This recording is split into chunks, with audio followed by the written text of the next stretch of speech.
Ko'p hali uylanmagan bolalarga shu maslahatni beraman. Bir bola bor edi, 19-20 yoshda, 5 yil oldin kelgan edi. Men biznes qilaman. Men hayotim tajribamdan o'tgan. Men biznes qilganim foydasi bo'lmadi. Uylangan ukam dedi. Uylansang rizqing kengayadi. Gapimga kirmadi. Keldi, aka dedi, 5 yil har xil balo ish qildim, lekin o'xshamadi ishlar. Yetdim-ku dedim. Lekin to'xtadim, buni ham bir hikmati bor. Men 5 yil oldingi inson emasman dedi. Nafs tarbiyasi kitobida yozib qo'yibdi. Ayollar bir xillar xafa bo'lib qolishinglar mumkin, lekin bu ham haqiqat. Yevreylarda avlod ham ayoldan hisoblanadi. Erkak kishidan o'tgan qon ayolga ko'proq o'tadi. Ayoldagi qon erkakka ko'proq o'tadi. Uylansangiz aqlli, farosatli ayolga uylaning. Agar uylanmasangiz, mingsiz aqlli bo'lgan taqdiringizda ham sizning farzandlaringiz telba bo'lib tug'iladi.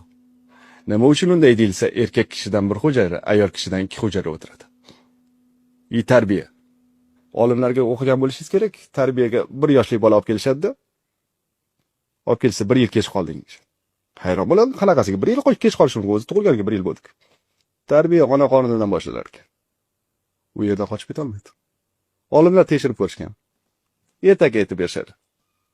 Har kuni bitta ertak. Tug'ilganidan keyin so'rashdi. Qayerdan bilasiz? Yo'q, men aytib bersa olasiz. Men buni bilaman derdi. Qanaqasiga bilasan? Eshitganman. Bir ayolim kechiga aytdi. Yosin surasini qo'yib yurar ekan. Bolasi turganda Yosin surasi bo'ladi. Birinchi bilib qo'yinglar, insonning quloq paydo bo'ladi.